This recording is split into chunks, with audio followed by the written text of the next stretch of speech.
when we're in a state of divine love, we stretch that love to all living beings, to infinity. Rumi said once, the wailing of the heart is the gateway to God. I say the longing of the heart is the majestic door to the divine within your divine presence. Rumi was saying the same thing, just different words. And today is Voyage 2, the intoxication of divine love and the elixirs of the divine love. Divine love. So much talk about love on this planet. Divine love. What is divine love? It's not a romantic idea. Some people might think it is, but it's not. Not in my experience, and many of the experience of yogi and yogini and master, ascended master and Maharishi. And so it's wonderful to connect with you again. And divine love is our true nature. And it is a sense of expansion of universal consciousness, embracing everything as oneself, all living being on the planet. In the yogic tradition, there is such a thing as the path of love, and it has been the path for many great ascended master and prophet and yogi and mystic and yogini. And you look back through history, and if we look back thousands and thousands of years, I believe it was around 1000 CE, two great Maharishi, Shandila and Naranda. We talked a little bit about bhakti in previous voyage. So what is bhakti? Bhakti is just a word. It just means, the translation from Bhaj, B-H-A-G, Bhaj, I believe, is the root of the word. It means to participate, to share, to engage with affection. So it's just a word like any other word to describe something more objective so we can understand. And so those great Maharishi, Shandila and Naranda, they were the exponent of the ephemerism of love. In the yogic tradition, they are very well known. And Shandila used to say of bhakti is the supreme attachment to the Lord, whatever it is, to ultimately to the divine, to God. And Naranda said is intense love to God. So bhakti and Sufism, I found throughout my journey on this planet, are the same, and is the same expression of love, is literally falling in love with God. When you're full of love in your heart and you're overspelling that intoxication that you feel for the Creator, whatever the name of the Creator, it's experiential. And it has been very much part of my being. If you look back at history, you see throughout ages so many great sages and great beings who have come on earth and madly fell in love with God, with our Creator, not knowing intellectually what it is, but experientially feeling it. If you look at Rumi, for example, what a great being. All his poetry talk about this intoxication of love of God and how it overspelled over all to the planet, embracing every living beings, and to see the source of creation in every living being, in a bird, in a bee, in a car, in a tree, in a flower. Everything is intoxicated with that fragrance of divine love. So divine love, in my experience, equal to inclusiveness. When you include everyone as yourself, you embrace everyone, and it's not an intellectual thing in the beginning. It might be intellectual, but as one experience more and more you divine presence, you starting to have a glimpse of what is your Satchit Ananda. Remember, we talked about that in previous voyage, because truly, in my experience, and Paramsa Yogananda, the core of his teaching was on divine love. And when we look at great being on the planet, Rumi was a great example.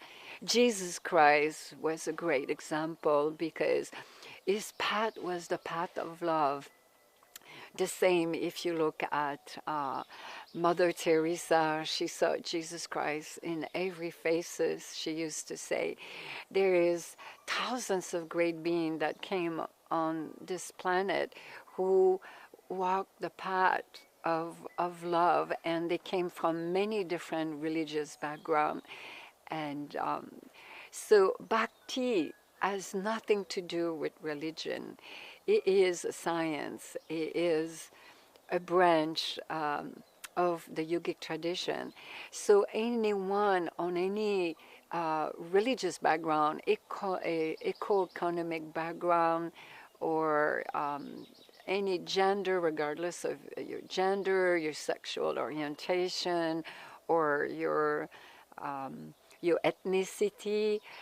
I have seen so many people on the path of love.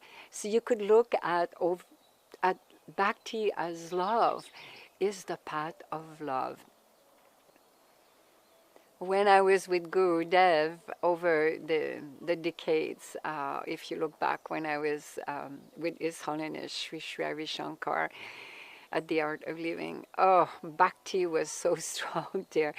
To me, Gurudev was like, in a way, they used to call me Gopi, Gopi Vivi Devi. It was like, I was so intoxicated by his presence, just one glance of his eyes, and I would just go completely into intoxicated in that elixirs of God. What we call in the yogic tradition Amrita. Amrita is the nectar of the divine, and it's universal. Everyone can experience it. So divine love is beyond inclusiveness. It is your true existential, at the very core of who you are, you divine presence. Sat Chit Ananda. Sat Chit Ananda. That is the core essence of all human being. We all have it deep within our being, ever expanding absolute truth, ever ever expanding consciousness and bliss. Satchit Ananda is equal to divine love. So when you are in love with God, what the Maharishi saw over the thousands of years, including Shandila and Naranda, is they were very wise. They saw the power of the emotional forces we human beings have. And so to use this to our advantage, to our benefit, to transcend, because it's a love of self transcending. Everyone is looking for this kind of love. Haven't you? Have you been disappointed over the decade with the domesticated love? So I wrote many articles actually for Yoga magazine on Bhakti Yoga, and they have published many, actually twice. They asked me to rewrite the article 10 years later because it was so successful. And the reason why it was successful is that you can see very clearly people are looking deep into a love that is transcendental, a love that is transformative, a love that is that is beyond all the relationship of the physical realm. My secret on the path is I found that the path of love is the most natural, the easiest one to tap into the highest goal, to channel that energy, the emotional force, what the Ascended Master and the Maharishi call Rati. Rati. Rati. Rati is that force we have within ourselves, the emotional forces to bring that energy to the highest, to the divine, to experience that intoxication of the elixirs of Amrita that we have within ourselves. Paramahamsa Yogananda was famous for that because he talked a lot about divine love. And it's definitely not a romantic idea like many have thought. And in my experience, it is definitely the most, the easiest way and the fastest way to experience the divine, your divine presence within yourself. When you're in love with God, you're in love with the divine, and you start stretching that love to all living being and you experience it, then you want to express it into all your action. So this is what many people might not realize, is that bhakti is God, the supreme absolute, the creator, the source. It's impersonal, right? So it's hard to fall in love with something you don't know that isn't personal. But on the path of love, it's the love of the divine person. So from that interconnection that is very deep, is to bring this love that you experience, to bring it to a personal being that represent to you the divine. What is the closest to you that represent the divine now into your life? It could be your spiritual master, teacher, or it could be another ascended master. It could be Krishna, Shiva. It could be anyone. It could be any deity. It could be the Buddha. It could be even your lover. If you have a very profound relationship with your lover, it could become that divine person. And but I found in my experience that a spiritual ascended master is probably, it has worked great for my being to expand, bring that devotion, because a very important element of the path of love is devotional. It's like you have this devotion in your heart and you want to express it to all. And so first you channel your Rati. Since the Rati is a very powerful force, I can tell you from my own experience. Remember that story I shared with you last week when my third eye opened up, my ajna, when I was with Sadhguru in India. It was the intensity. Remember I shared that I had madly fell in love with Sadhguru, but it was not sexual.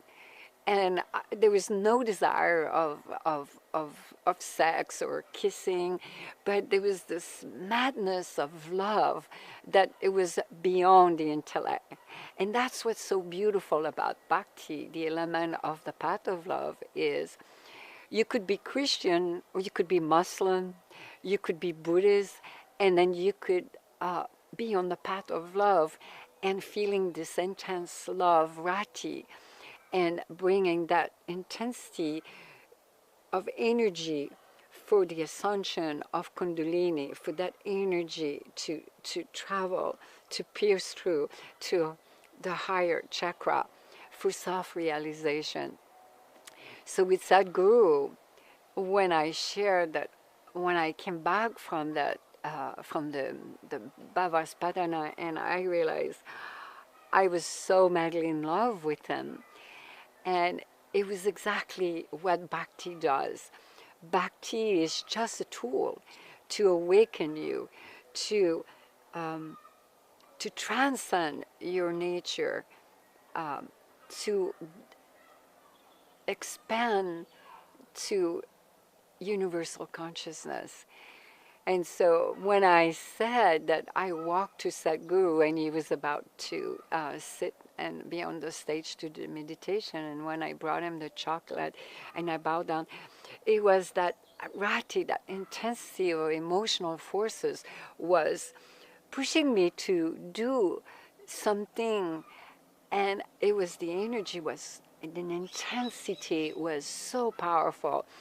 And look, what happened that night was the greatest blessing. I went into samadhi the whole night and my ajna opened up.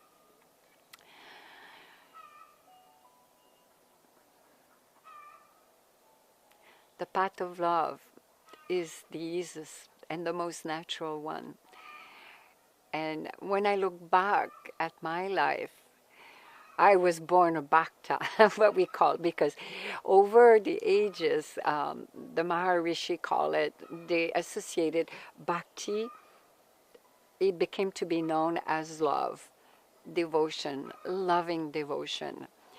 So when you're in a state of loving devotion, you transcend your nature, you transcend the conditioning, all the accumulation, you transcend the barrier of your personality.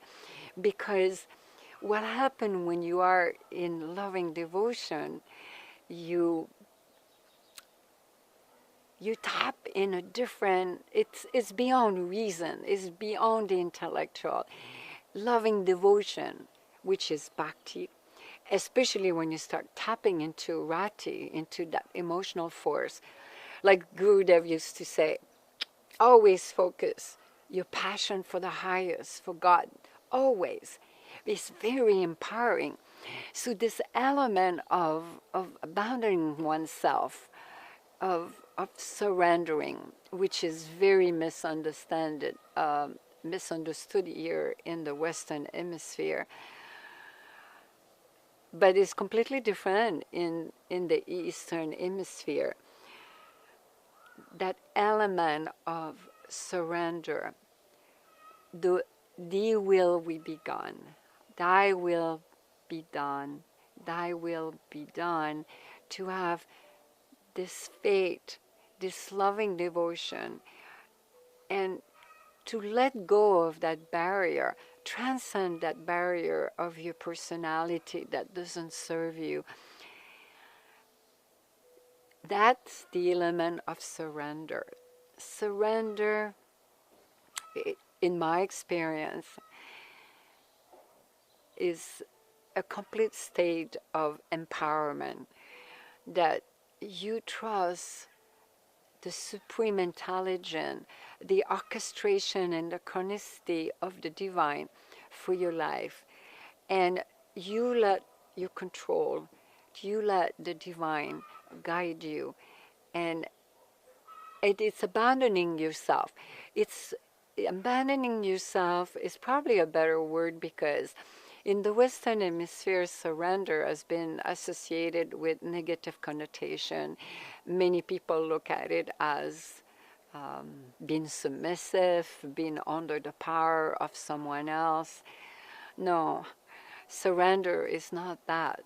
Surrender, abandoning oneself, is empowering, is to let go of all the egoic demand of your personality.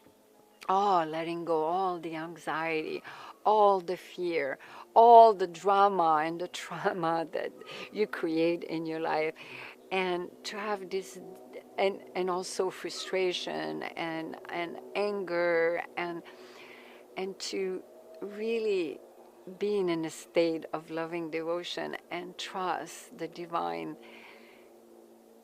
Abandoning, when I mean abandoning yourself, is abandoning that personality that doesn't serve you for your complete awakening, to experience your divine presence, to experience divine love.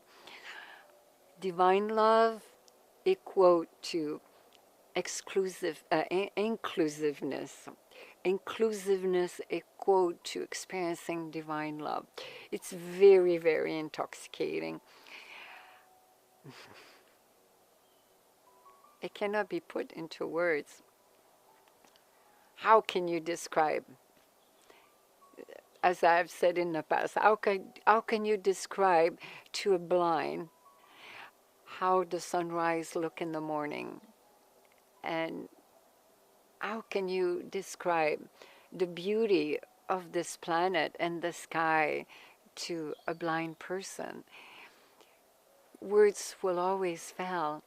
So experiencing divine love is experiencing your divine presence, experiencing Satchit Ananda.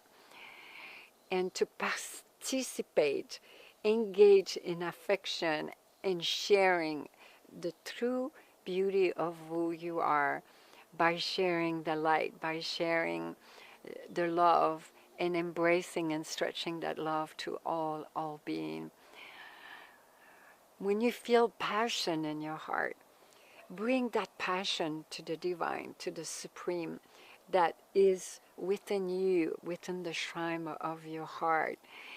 It's a very, very powerful experience, abandoning yourself. And it's not an act, it's a process. When I was with Gurudev, I had many, many experiences which I talk about in Becoming the Light, because in those days my path was so much a path of love. It still is, because when you are on the path of self-realization, there's always an aspect of divine love when you start expanding your consciousness. But for some individual, the path of love, of bhakti, is very empowering, because it's so natural in us. And so if you're the kind of person that you're emotional and your energy is all over the place, and let's say you have been heartbroken or you lost, or I found in my life has been a tremendous yogic tool to expand and rise your energy to the higher chakra, to the head, to the Sahasrara. With Gurudev, I remember when I was at the Goshala. Goshala is a sacred sanctuary for cow, because in India the cows are very, very venerated. They see the cow as sacred. Unfortunately, not everyone, but and when I was with Gurudev, we had just finished a program, and I just wanted to see the cow. And with Gurudev, I was like what we call a gopi. I was like, Gurudev to me, he was like Krishna. You must have heard about the mystical tale of Krishna and Radha. Radha means longing, and and Krishna was a deity in the yogic Lord. Um, how he was being loved by all those women, gopi, and how he transmitted an orgasm, so to speak, a divine orgasm of but in other words, it's like a transmission of Shaktipad to all the gopis, his follower, and how they got all intoxicated in divine bliss and Amrita, and they all self-realize. And you hear a lot of tell of Krishna and the gopi, and I was like that when I was around Gurudev. I was always blissed out, and many times also I was in deep, deep mourning and grieving, a lot of purification. So here I was at the Goshala, and out of a sudden, all the cows came to me. And it was so beautiful. And they're so beautiful, those cows. You know, they have those beautiful long ears falling down. And they all came, and they were feeling my energy. And they started licking me all over on my arm. And they were like about 20 and 30, and they were coming, and they were all gravitating, and they were trying to be on top of each other because they all wanted to touch me. And it was overwhelming. And I went and I felt Krishna. In that moment, I just went into, I just got this cosmic orgasm of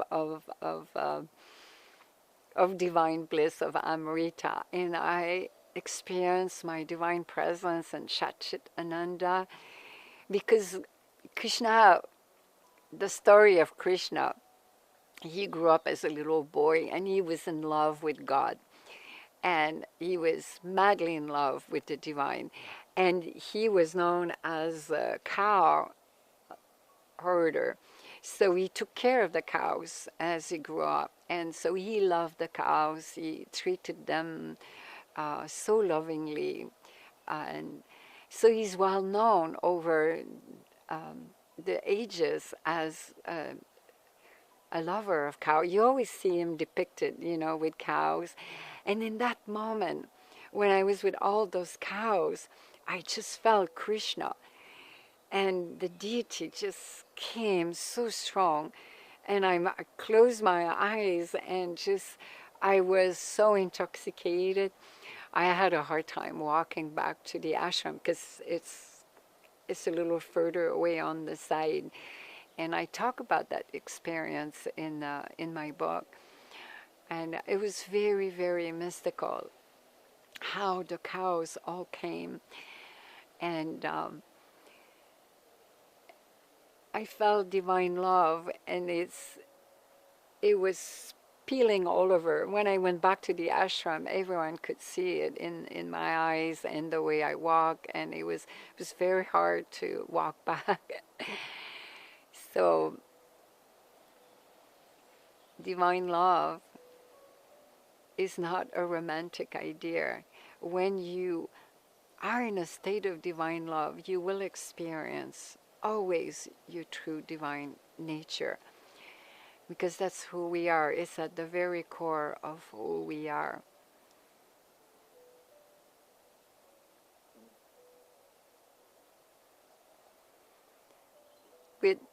With Sadhguru, I remember when I came back after after Samyama, and after I had fallen in love with him, and when my third eye had opened up, we went to the ashram here in America, and I will never forget. He was sitting there. I had written to him, and he responded to my letter. And I was at home before, and I wanted to go to darshan, and I had written this long letter on the plane and expressing how I was feeling, that asking him to transcend that love for him. And one morning I got up and I was doing my sadhana and tear overwhelmed me and I felt ratty, intense emotion, and I just bucked him in my sadhana. I said, Sadhguru, I said, I want to go to darshan. I want to hear from you. If I don't hear from you, I'm not going. And after my sadhana, I went outside, and in those days, I used to feed the deer.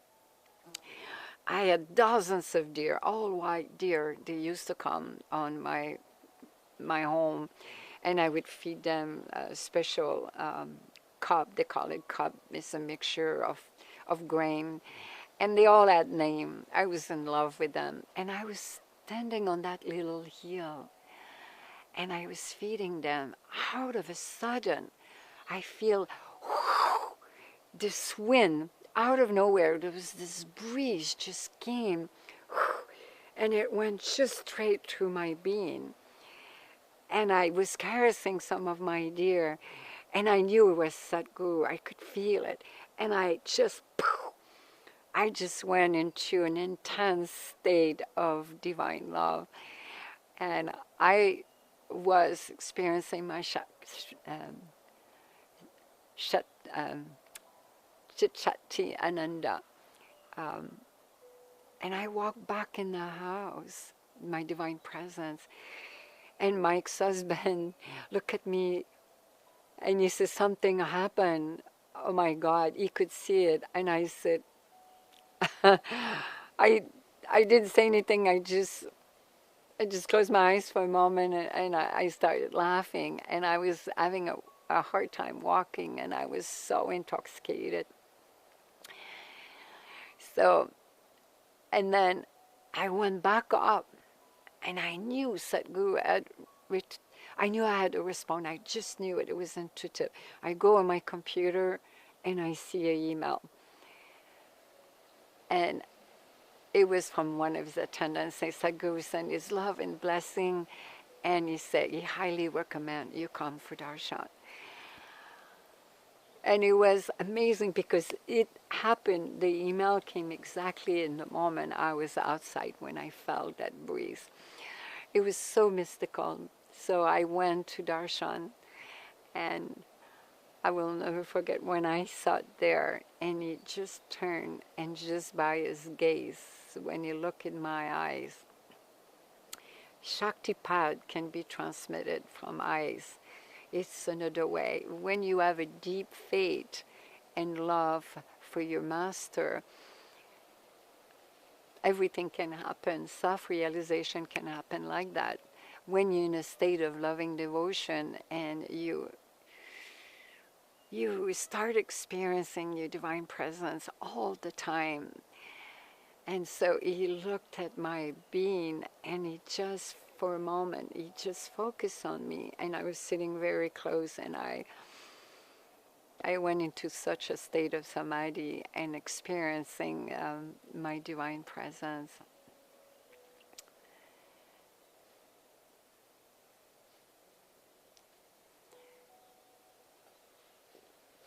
In a state of divine love, what dawns in you is freedom and more joy and more bliss. It's devoid of personality. Loving devotion is completely devoid of personality.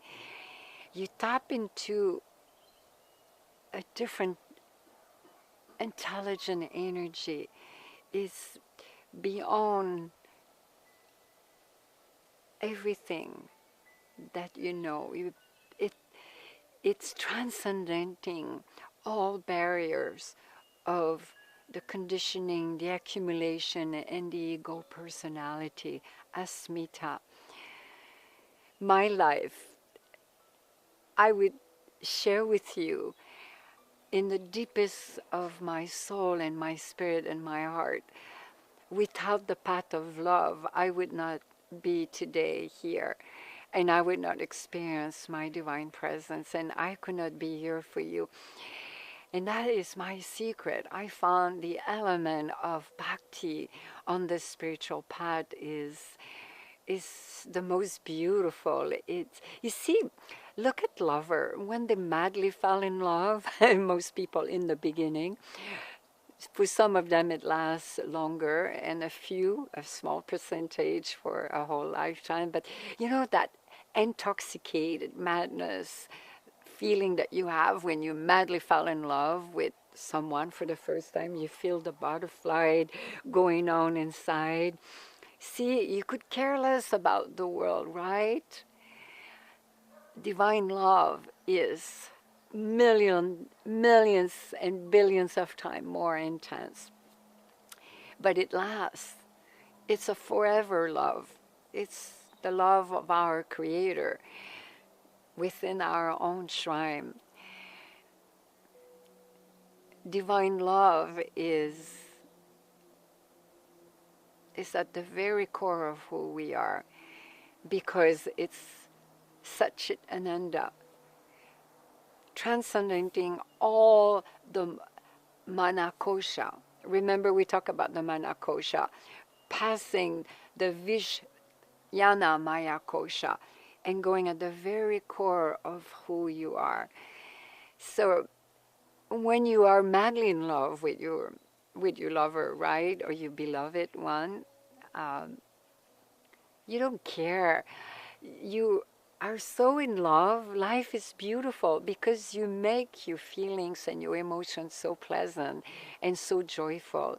So divine love is, just imagine that for a second, billions of time intoxicated into this, those bubbling going all over your being, and it's like everyone, there is no boundary. It's a tapping into an intelligence of our Creator that is beyond all boundary, especially egoic personality, the asmita.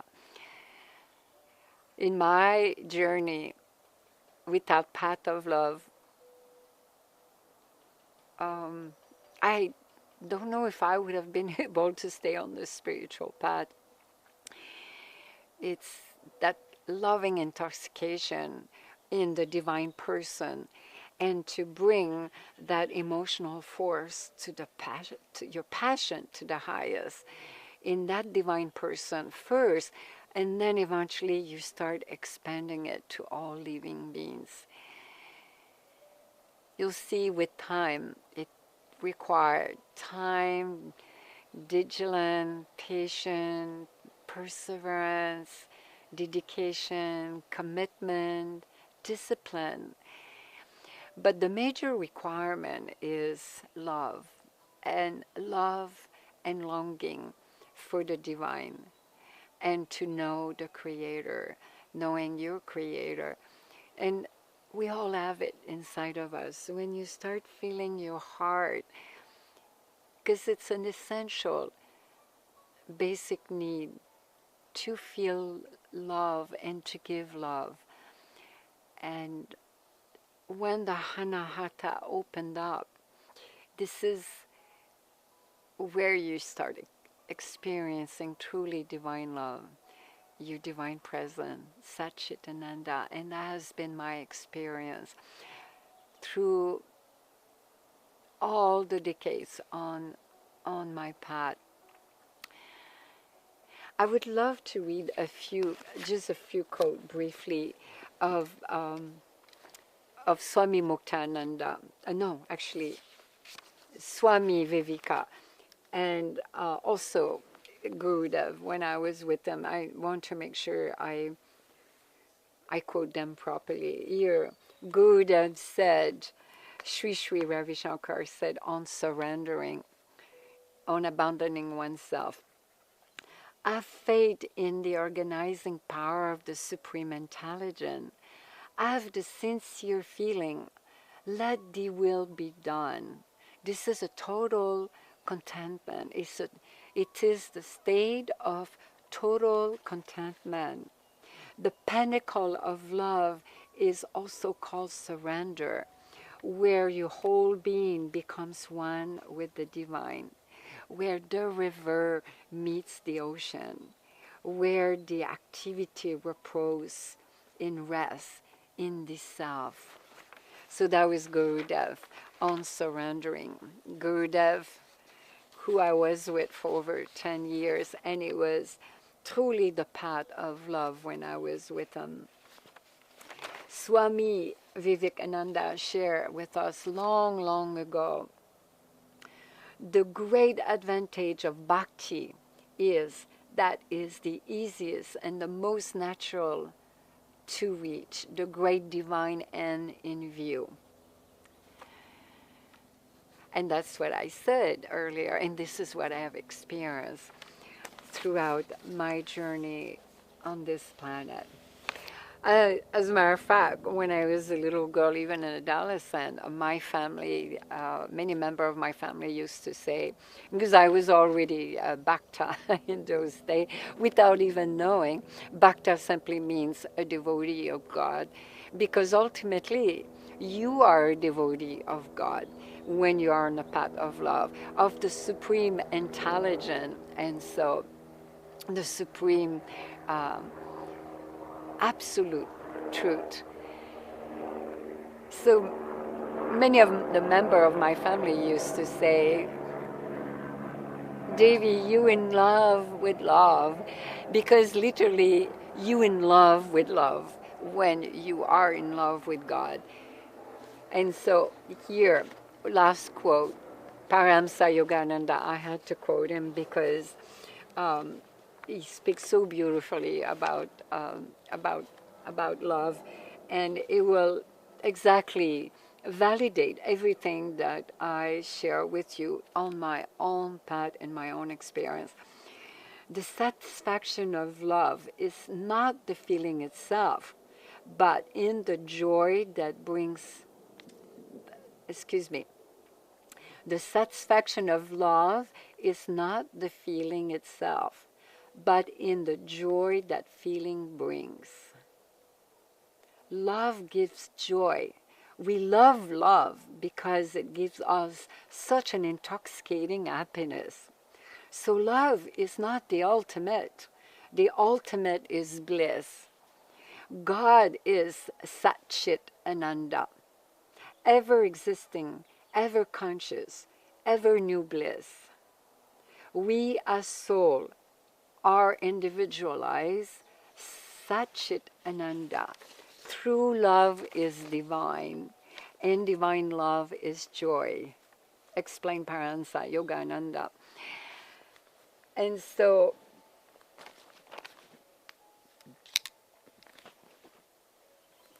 when you're in a state of divine love, I can share with you, it is the most beautiful state one can be.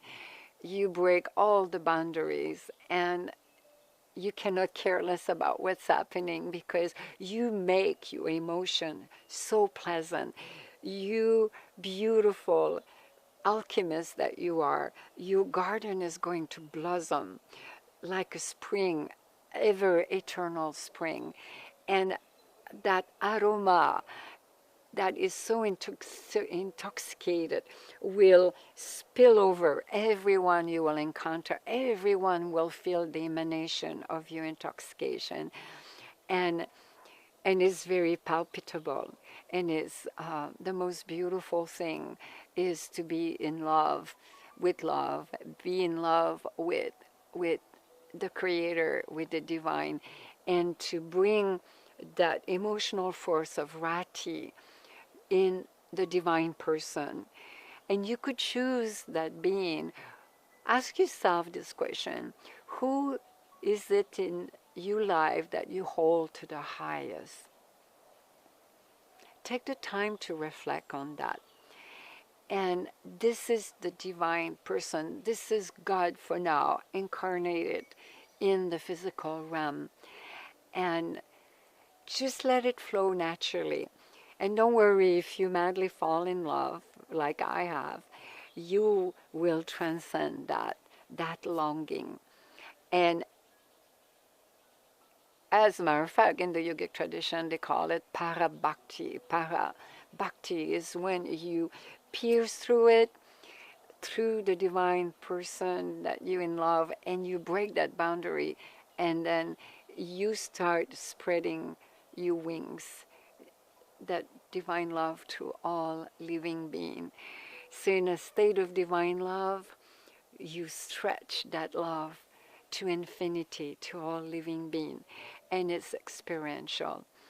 And it's very intoxicating.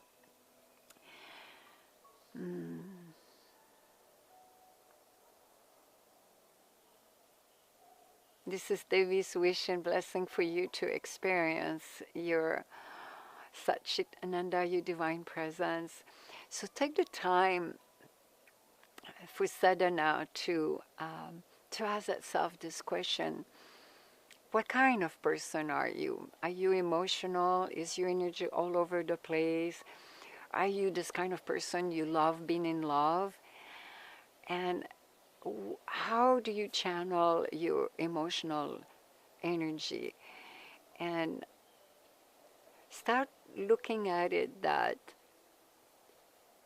the path of love is universal. And so why not enjoy every moment and be in love with everything around you? And look into yourself that inside the divine is right here, just knocking, wanting for you to hear that song. So divinity is right here. So continue your sadhana. Everything you have realized so far, learn mindful breathing and walking meditation and deity meditation. And I would love to complete this voyage with a meditation I call it Devi's Grace Green Lotus meditation. And so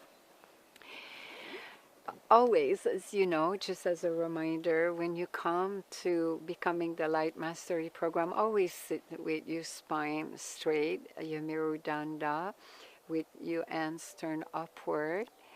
And close your eyes now. And take some beautiful deep breath going all the way up from Muladhara. And feel it caressing. Here's the Divine Mother who comes and caresses you, going all the way up to your Vishuddhi. And take a couple of deep breaths, very slowly, very mindfully, putting your awareness going up and down. Inhale deep. Exhale gently. Feel the Divine Mother caressing every particle of your being. Gently. Now.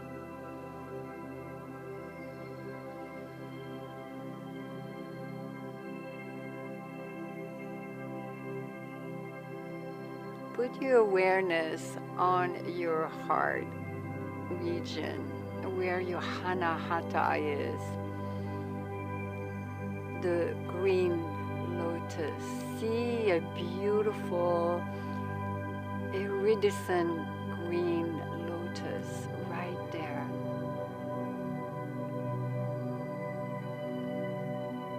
See it very clearly, how every petal is opening up gently.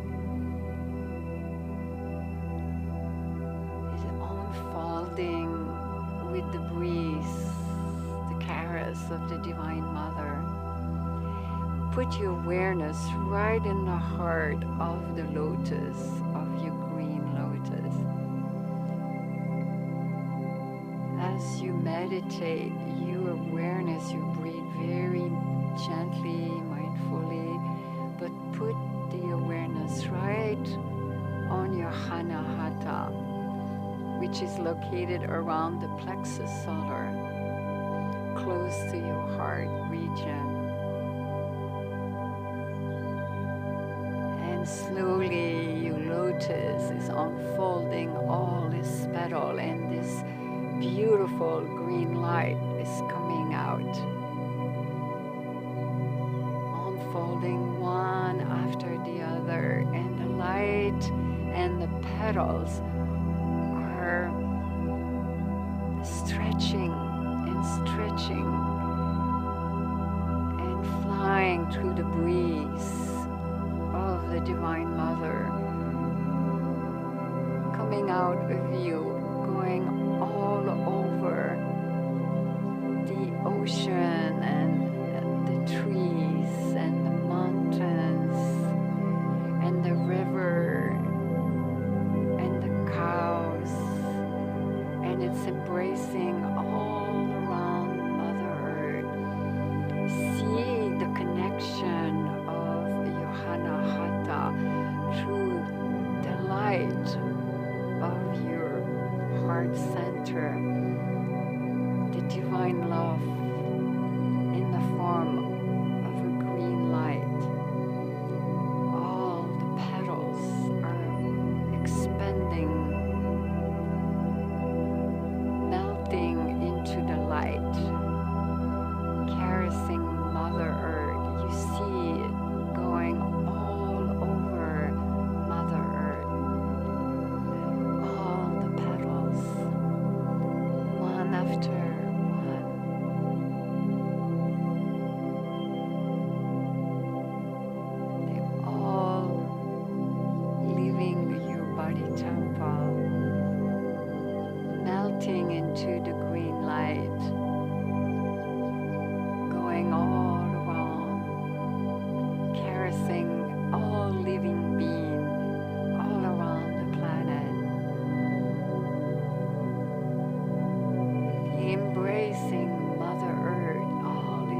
the next voyage will be the last one on the secret of a yogini, and that one will be on the mysticism of the yogic tradition, and we'll touch on Tantra as well, and a little bit on consecration as well.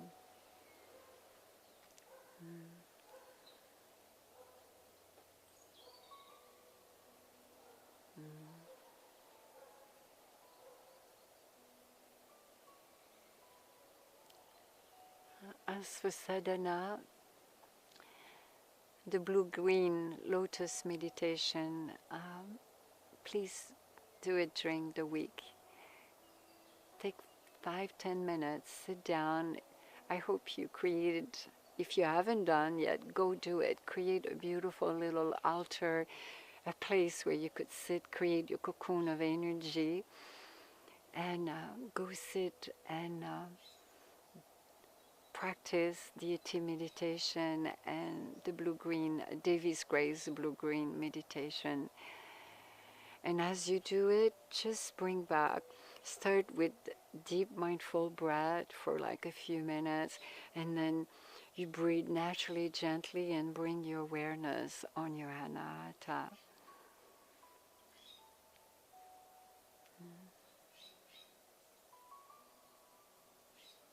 I will see you in next voyage, voyage 3.